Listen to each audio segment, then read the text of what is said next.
आज हम फिर से एक वीडियो लेके आए हैं जिसमें हम आपको बताने वाले हैं कि डिवाइन मैस्कुलाइन सॉरी क्यों नहीं फील करते हैं। अपनी पिछली वीडियो में हमने आपको बताया कि वे झुकते क्यों नहीं हैं और अपनी गलती क्यों नहीं मानते हैं। आई होप वह वीडियो आपके लिए हेल्पफुल रहा होगा और आपको पसंद आया होगा। तो चलिए दोस्तों, आज की वीडियो में हम समझते हैं कि वे सॉरी फील क्यों नहीं करते। तो चलते हैं अपने वीडियो की ओर। दोस्तों, ट्विन फ्लेम जर्नी में एक बड़ा सवाल है जो हर डिवाइन फेमिनाइन को परेशान करता है। डिवाइन मैस्कुलाइन की यह हैबिट सिर्फ जिद या ईगो की वजह से नहीं होती, बल्कि इसके पीछे कई डीप साइकोलॉजिकल और स्पिरिचुअल कारण होते हैं। सबसे पहला कारण होता है कि बचपन की परवरिश और सोसाइटी का उन पर असर होता है। डिवाइन मैस्कुलाइन को बचपन से ये सिखाया जाता है कि मर्द रोते नहीं, कमज़ोर नहीं दिखते या कमजोरी नहीं दिखानी। अगर गलती मान ली तो लोग उन्हें छोटा समझेंगे। इस सोच ने उनके अंदर एक प्रोग्रामिंग बना दी कि अगर वह सॉरी बोलेंगे तो वो कमज़ोर लगेंगे। सेकंड, वो अपने इमोशन से कटे हुए होते हैं। डिवाइन मैस्कुलाइन को इमोशन से डिसकनेक्टेड रहते हैं। उन्हें खुद भी समझ नहीं आता कि वो क्या फील कर रहे हैं। इसलिए जब कोई सिचुएशन इमोशनल लेवल पर पहुंचती है तो वो ब्लॉक कर देते हैं और अपनी गलती एक्सेप्ट करने की बजाय डिवाइन फेमिनाइन को ही दोष या ब्लेम देने लगते हैं। थर्ड है अहंकार और control issue. It's mean divine masculine का ईगो बहुत ज़्यादा स्ट्रॉन्ग होता है और वे अपनी इमोशंस को कंट्रोल में रखना चाहते हैं, और अगर उन्होंने सॉरी बोल दिया तो उन्हें लगता है कि वो कमज़ोर पड़ गए हैं और यह उनका एक डिफेंस मैकेनिज्म होता है जिसे वो खुद को स्ट्रॉन्ग दिखाने की कोशिश करते हैं। फोर्थ है, सॉरी बोलने का मतलब उनके लिए अलग होता है। डिवाइन फेमिनाइन के लिए सॉरी बोलना सिर्फ एक शब्द है, लेकिन मैस्कुलाइन के लिए उनका मतलब बहुत गहरा होता है। अगर वो एक बार सॉरी बोल दें तो उन्हें लगेगा कि उन्होंने अपनी पूरी पावर डिवाइन फेमिनाइन को दे दी। वो इसे अपनी हार की तरह देखते हैं, जबकि फेमिनाइन इसे प्यार और समझदारी का संकेत मानती है। फिफ्थ है डर कि डिवाइन फेमिनाइन उन्हें छोड़ ना दे। तो मैस्कुलाइन के अंदर कहीं ना कहीं ये डर होता है कि अगर वो अपनी गलती मान लेंगे तो फेमिनाइन उनसे दूर चली जाएगी। उन्हें लगता है कि अगर उन्होंने गलती एक्सेप्ट कर ली तो फेमिनाइन उन्हें छोड़ सकती है, इसलिए वे अपनी गलती को टालने की कोशिश करते हैं। सिक्स है कार्मिक एनर्जी का इफेक्ट, यानी अगर डिवाइन मैस्कुलाइन किसी कार्मिक रिलेशनशिप में है या उनके आसपास कार्मिक इन्फ्लुएंस है तो वो और भी ज़्यादा जिद्दी हो सकते हैं। कार्मिक पार्टनर उन्हें यह फील कराते हैं कि वो कभी गलत नहीं हो सकते, जिससे उनका ईगो और भी बढ़ जाता है। तो अब हम नार्सिसिस्ट डिवाइन मैस्कुलाइन की बात करते हैं। नार्सिसिस्ट डिवाइन मैस्कुलाइन की पर्सनालिटी और माइंडसेट को समझने के लिए हमें उनके मेंटल और इमोशनल ढांचे को गहराई से देखना होगा। खासकर ट्विन फ्लेम जर्नी में जब डिवाइन मैस्कुलाइन नार्सिसिस्ट टेंडेंसी रखते हैं तो वह क्यों नहीं झुकते और अपनी गलती क्यों नहीं मानते और कभी माफ़ी क्यों नहीं मांगते। इसके पीछे भी बहुत सारे साइकोलॉजिकल और स्पिरिचुअल वजह होती हैं। नार्सिसिस्ट डिवाइन मैस्कुलाइन का ईगो उनकी पहचान का सबसे बड़ा पार्ट होता है। उनका पूरा व्यक्तित्व इस बात पर टिका होता है कि वह खुद को परफेक्ट और दूसरे से बेहतर समझे। अगर वह ये एक्सेप्ट कर लें कि उन्होंने गलती की है तो उसे ऐसा लगेगा कि उसकी पूरी पहचान खतरे में आ गई है। ट्विंस में डिवाइन मैस्कुलाइन का ईगो अधिक डिफेंसिव क्यों होता है? जब डिवाइन फेमिनाइन अपनी डिवाइन एनर्जी से उन्हें आईना दिखाती है तो उन्हें अपना ही साया डराने लगता है। वह ये एक्सेप्ट नहीं कर सकते कि वह गलत हो सकते हैं, क्योंकि इससे उनका मास्क गिर जाएगा। वे अपनी गलती मानने की बजाय उल्टा डिवाइन फेमिनाइन को ही दोषी ठहराने लगते हैं। गिल्ट और शर्म का डर नार्सिसिस्ट डिवाइन मैस्कुलाइन को गहराई से एक बात बहुत परेशान करती है कि मैं बहुत अच्छा इंसान नहीं हूँ, लेकिन वह इस फीलिंग को फेस नहीं कर सकते। अगर वह सॉरी बोल देंगे तो उसे खुद से सामना करना पड़ेगा और उन्हें अंदर ही अंदर गहरा गिल्ट महसूस होगा। इसलिए वह इन इमोशंस से बचने के लिए खुद को सही साबित करने की कोशिश करते हैं। डिवाइन मैस्कुलाइन अपनी गिल्ट को कैसे हैंडल करते हैं? गलती मानने की बजाय वो डिफेंसिव हो जाते हैं। कभी कभी वे डिवाइन फेमिनाइन को ही मैनिपुलेट करके उन्हें गलत महसूस कराते हैं या फिर रन करते हैं, ताकि उन्हें इस सिचुएशन से निपटना ही ना पड़े। नार्सिसिस्ट डिवाइन मैस्कुलाइन एक खास पैटर्न फॉलो करते हैं। वह सिर्फ वही एक्सेप्ट करते हैं जो उनकी इमेज को सूट करता है। अगर डिवाइन फेमिनाइन उन्हें उनकी गलतियों का एहसास दिलाने की कोशिश करे तो वे कई तरह के मैनिपुलेटिव तरीक़ों का इस्तेमाल करते हैं, जैसे कि तुम बहुत ओवर रिएक्ट कर रही हो, मैंने ऐसा कुछ किया ही नहीं, या फिर तुम ही हमेशा मुझे गलत समझती हो, असल में गलती तुम्हारी ही है। या फिर चुप रहकर और दूरी बनाकर डिवाइन फेमिनाइन को इमोशनली वीक करने की कोशिश करते हैं। या फिर मैं इतना बुरा इंसान नहीं हूँ, तुम ही मुझे समझ नहीं पा रही हो, क्योंकि उन्हें डर होता है कि अगर वह अपनी गलती मान लेंगे तो डिवाइन फेमिनाइन को पावर मिल जाएगी और वह खुद को कमज़ोर महसूस करेंगे। ट्विन फ्लेम कनेक्शन में डिवाइन फेमिनाइन की एनर्जी हीलिंग और मिररिंग का काम करती है। जब डिवाइन फेमिनाइन मैस्कुलाइन को बिना शर्त यानी अनकंडीशनल प्यार देती है तो यह उनकी डीप इनर वुंड्स को बाहर लाने का काम करता है, और यही चीज़ उन्हें सबसे ज़्यादा असहज कर देती है। डिवाइन मैस्कुलाइन क्यों भागता है और कठोर बन जाता है? उसे बचपन से ही क्योंकि यह सिखाया गया होता है कि इमोशंस कमज़ोरी है। प्यार के नाम पर उसने ट्रॉमा ही झेला होता है, इसलिए उसे डिवाइन फेमिनाइन पर भरोसा नहीं होता। वह खुद को एक्सपोज नहीं करना चाहते, इसलिए वह डिवाइन फेमिनाइन से दूर भागते हैं।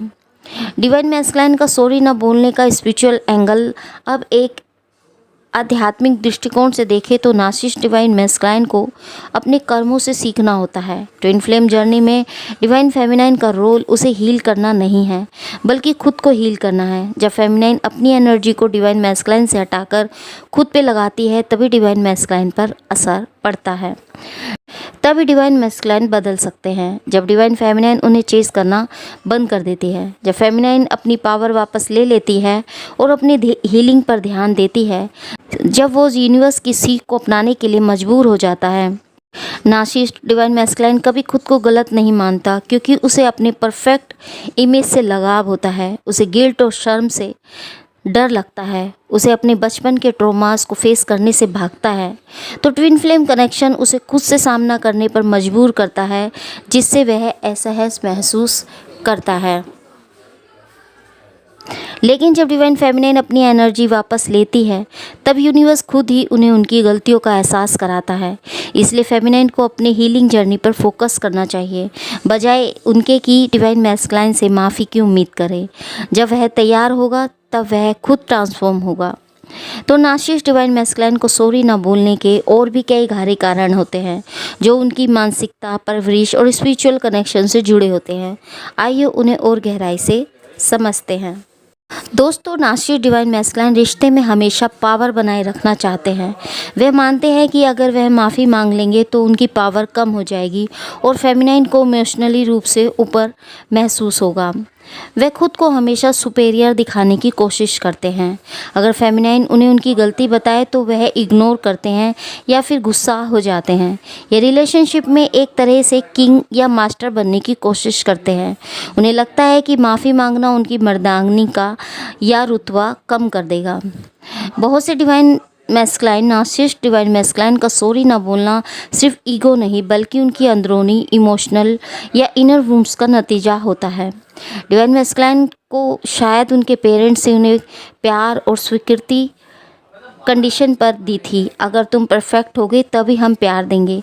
बचपन से ही उसे शायद बहुत क्रिटिसिज्म झेलना पड़ा, जिससे वह डिफेंसिव बन गए। वे प्यार को कंट्रोल और गेम की तरह देखने लगे, जहां झुकने वाला हार जाता है। तो डिवाइन मैस्कुलाइन का बचपन उनके रिश्तों को कैसे इफ़ेक्ट करता है? वे रिश्तों में ही खुद को परफेक्ट दिखाने की कोशिश करते हैं।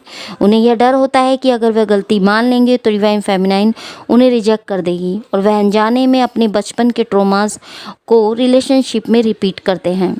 नार्सिसिस्ट डिवाइन मैस्कुलाइन की पर्सनैलिटी में एक तरफ वह खुद को परफेक्ट समझते हैं और दूसरी तरफ कहीं ना कहीं उन्हें एहसास होता है कि वह गलत कर रहे हैं, लेकिन यह एक्सेप्ट करना उनके लिए बहुत मुश्किल होता है। अगर उसने सॉरी बोल दिया तो उसे खुद से सामना करना पड़ेगा। तो डिवाइन मैस्कुलाइन के माइंड में क्या चल रहा होता है?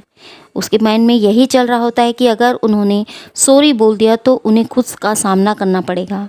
वह ये फेस नहीं कर सकते कि उन्होंने फेमिनाइन के साथ बुरा किया है, इसलिए वह अपने ही माइंड में एक अलग रियलिटी बना लेते हैं जहां वह कभी गलत नहीं होते।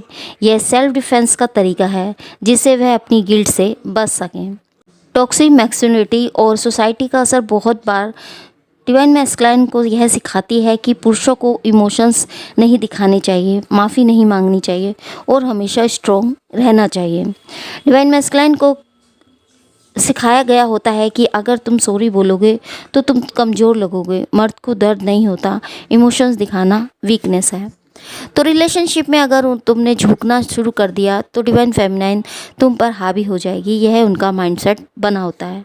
तो इसका असर यह होता है कि डिवाइन मैस्कुलाइन अपने इमोशंस को दबाने लगते हैं। उन्हें लगता है कि अगर वे माफ़ी मांग लेंगे तो फेमिनाइन उन्हें वीक समझेगी और वह खुद को हारने वाला दिखाना नहीं चाहते।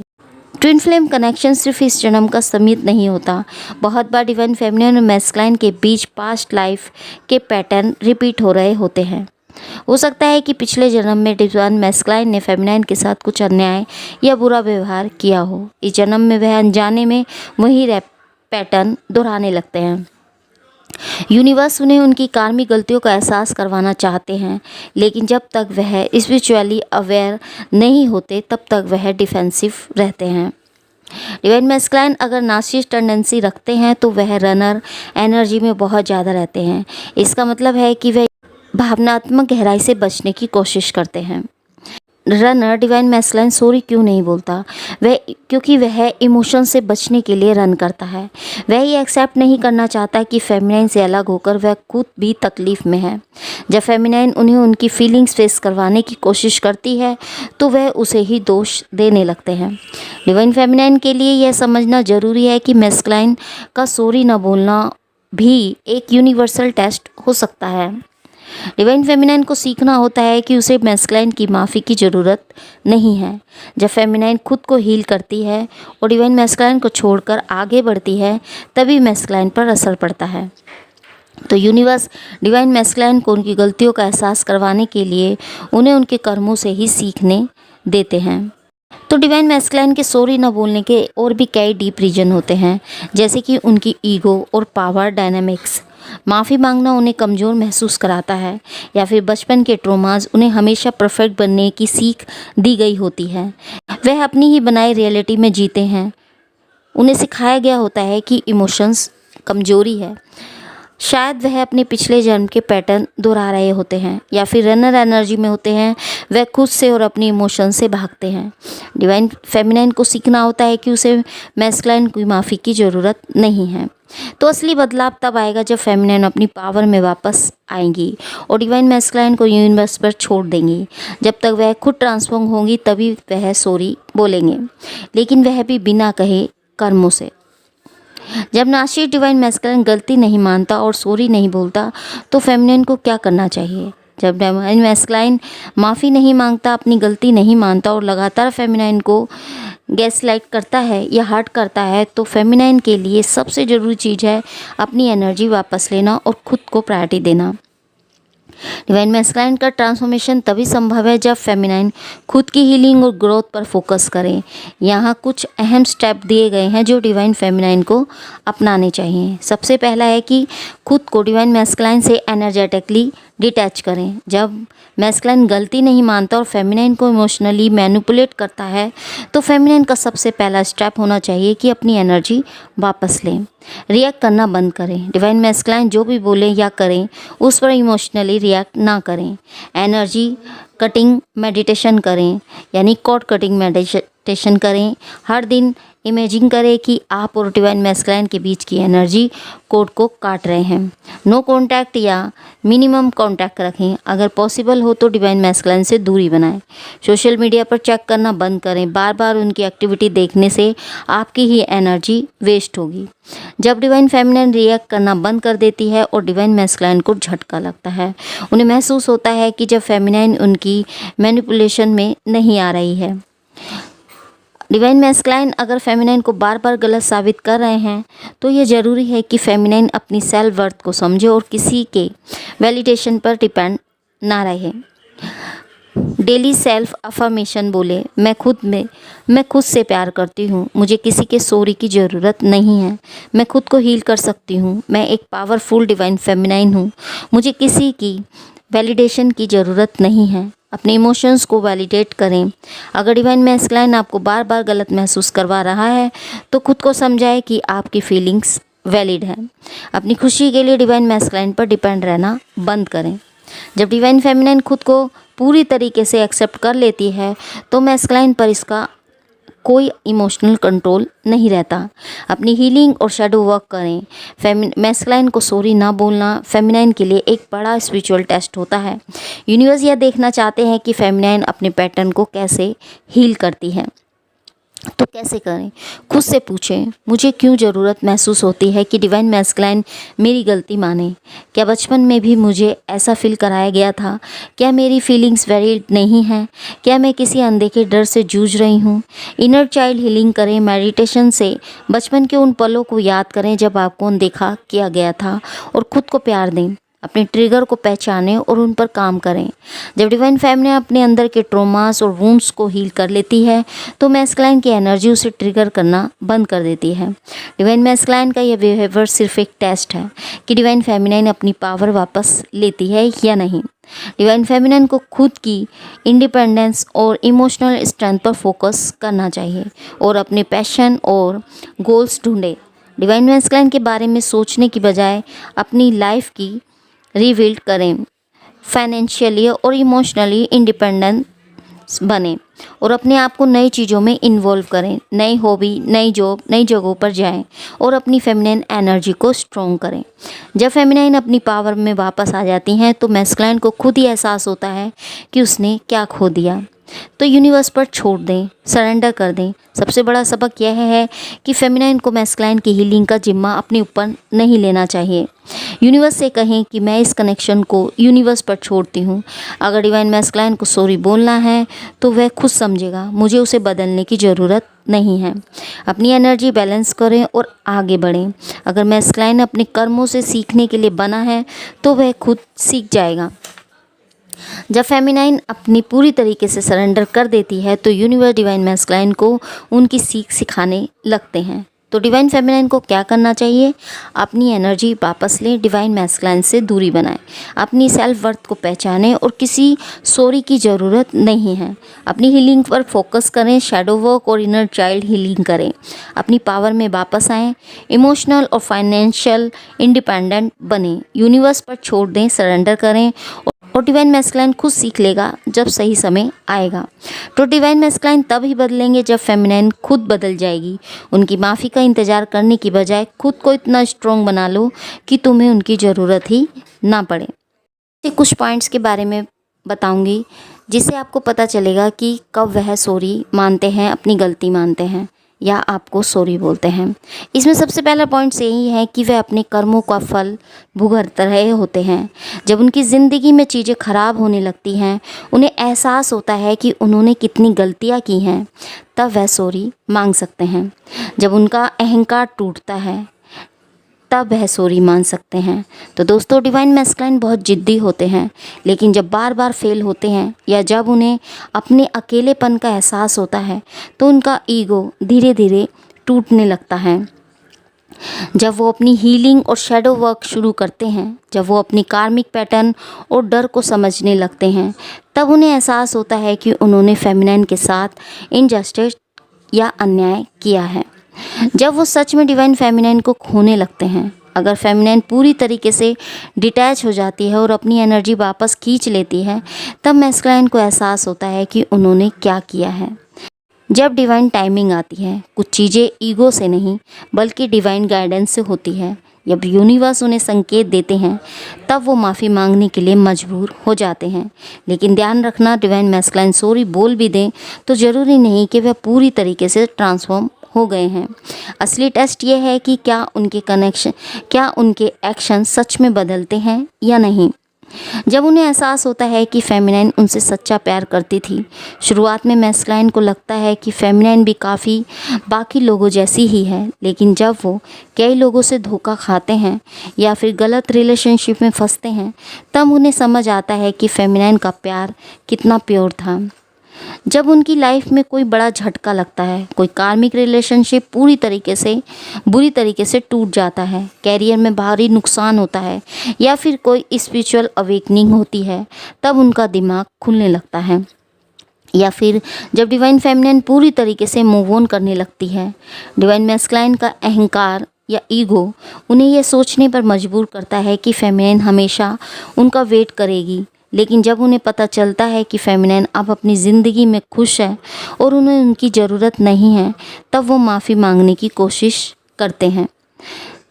जब उन्हें फेमिनिन की एनर्जी फिर से चाहिए होती है। कभी कभी मैस्कुलाइन सिर्फ इसलिए माफ़ी मांगते हैं ताकि फेमिनिन की लविंग और हीलिंग एनर्जी फिर से उनकी ज़िंदगी में आ जाए, लेकिन इसका मतलब यह नहीं कि वह पूरी तरीके से बदल गए हैं। या फिर यूनिवर्स उन्हें साइन भेजते हैं। कभी कभी मैस्कुलाइन को सपनों में एंजल नंबर या सिंक्रोसिटी के जरिए संकेत मिलते हैं कि उन्हें अपनी गलतियों को सुधारना होगा, और तभी वो माफ़ी मांगने के लिए स्टेप उठाते हैं। लेकिन ध्यान रहे, हर डिवाइन मैस्कुलाइन अलग होते हैं। कोई जल्दी समझ जाते हैं और किसी को सालों लग जाते हैं। तो माफ़ी मांगना एक चीज़ है, लेकिन असली बदलाव उनके एक्शन से ही दिखेगा। आपको देखना होगा कि वो माफ़ी सिर्फ गिल्ट के कारण मांग रहे हैं या सच में खुद को बदलना चाहते हैं। क्या आपका डिवाइन मैस्कुलाइन कभी सॉरी बोला है या अभी भी ईगो में ही है? हमें कमेंट बॉक्स में कमेंट करके ज़रूर बताएं। तो दोस्तों, डिवाइन मैस्कुलाइन सच में बदल गए हैं या फिर दिखावा कर रहे हैं, यह पहचानने के लिए आपको उनके एक्शंस और एनर्जी पर ध्यान देना होगा, ना सिर्फ उनके शब्दों पर। अगर डिवाइन मैस्कुलाइन सच में बदल गए हैं तो उनमें ये संकेत जरूर दिखाई देंगे। सबसे पहले उनके शब्द और एक्शन मैच करते हैं। पहले वो सिर्फ वादे करते थे, लेकिन अब वो उन वादों को निभाने की कोशिश करते हैं। अगर वो कहते हैं कि वह आपको सम्मान देंगे, रिस्पेक्ट देंगे, तो वो वैसा ही बिहेवियर दिखाएंगे। वो आपको दोष देना या ब्लेम करना बंद कर देते हैं। पहले वो आपकी गलतियां निकालते थे या आपको ही दोषी ठहराते थे। अब वो अपनी रिस्पॉन्सिबिलिटी लेने लगते हैं और खुद की गलतियों को एक्सेप्ट करते हैं। वो लगातार और ईमानदारी से कम्युनिकेट करने लगते हैं। पहले वो गायब हो जाते थे, जवाब नहीं देते थे या अचानक ब्लॉक कर देते थे। अब वो बातचीत को जारी रखने की कोशिश करते हैं, भले ही वो सहज महसूस ना करें। वो अपने कार्मिक पैटर्न से बाहर निकलने लगे होते हैं। अगर उनके आसपास कार्मिक लोग थे, एक्स पार्टनर या दोस्त, फ्रेंड, परिवार, तो अब वो उनसे दूर होने लगते हैं। वो अब अपनी पुरानी यानी ओल्ड नेगेटिव हैबिट्स यानी झूठ बोलना, मैनिपुलेट करना या फिर इनकार करना को छोड़ने लगते हैं। वो बिना किसी एजेंडा के आपको सम्मान देने लगते हैं। पहले वो तब ही अच्छे बनते थे जब उन्हें आपकी एनर्जी चाहिए होती थी। अब वो बिना किसी स्वार्थ के आपको सपोर्ट करने लगते हैं, भले ही आप उनसे दूर रहना चाहें। वो आपको खुश देखना चाहते हैं, भले ही उसके बिना पहले वो चाहते थे कि आप सिर्फ उनकी हों। लेकिन अब अगर आपको किसी और से खुशी मिल रही है तो वो उसे में ही एक्सेप्ट करने लगते हैं। वो खुद को हील करने और खुद की ग्रोथ पर फोकस करने लगते हैं। वो आपके डिसीजन की रिस्पेक्ट करने लगते हैं। वो अपने पैटर्न को समझने लगते हैं, मेडिटेशन, हीलिंग और स्पिरिचुअल वर्क पर ध्यान देने लगते हैं। वो अपनी पुरानी ओल्ड गलती दोहराने की बजाय खुद को बेहतर बनाने लगते हैं। यूनिवर्स उनको साइन भेज रहे होते हैं। उनको अचानक एंजल नंबर, सिंक्रोसिटीज़ या टेलीपैथी के जरिए संकेत मिलते हैं कि वो ट्रांसफॉर्म हो रहे हैं। उनकी एनर्जी अब पहले जैसी हैवी या टॉक्सिक नहीं होती। अगर वो सिर्फ दिखावा कर रहे हैं तो वही पुरानी ओल्ड बातें बोलेंगे, लेकिन एक्शन नहीं बदलेंगे। जब आप माफ़ कर देंगे तो फिर से वही पैटर्न स्टार्ट हो जाएगा। वो तब तक ही अच्छे रहेंगे जब तक उन्हें आपकी एनर्जी चाहिए। उनके इरादों में क्लैरिटी नहीं होगी, हमेशा कन्फ्यूज़न में रखेंगे। तो क्या करना चाहिए? बस उनकी एनर्जी को ऑब्जर्व करें, बिना जल्दबाजी के डिसीजन लिए। अपने इंट्यूशन को फॉलो करें। अगर कुछ ऑफ लगे तो शायद सही नहीं हो रहा, तो खुद को भूलकर उनके पास वापस ना जाएं। पहले खुद की ग्रोथ पर ध्यान दें। क्या आपके डिवाइन मैस्कुलाइन में कोई बदलाव आया है या नहीं, या अभी भी वह उसी पैटर्न में है? हमें कमेंट बॉक्स में कमेंट करके ज़रूर बताएं। तो दोस्तों, यह था हमारा आज का वीडियो कि डिवाइन मैस्कुलाइन माफ़ी क्यों नहीं मानते, अपनी गलती क्यों नहीं मानते। तो आई होप ये वीडियो आपके लिए हेल्पफुल रहा होगा। यदि ये वीडियो आपके लिए हेल्पफुल रहा है और पसंद आया तो हमें कमेंट बॉक्स में कमेंट करके ज़रूर बताएं। तो दोस्तों, मिलते हैं आपको नेक्स्ट वीडियो में एक नए टॉपिक के साथ। तब तक के लिए हैप्पी जर्नी दोस्तों।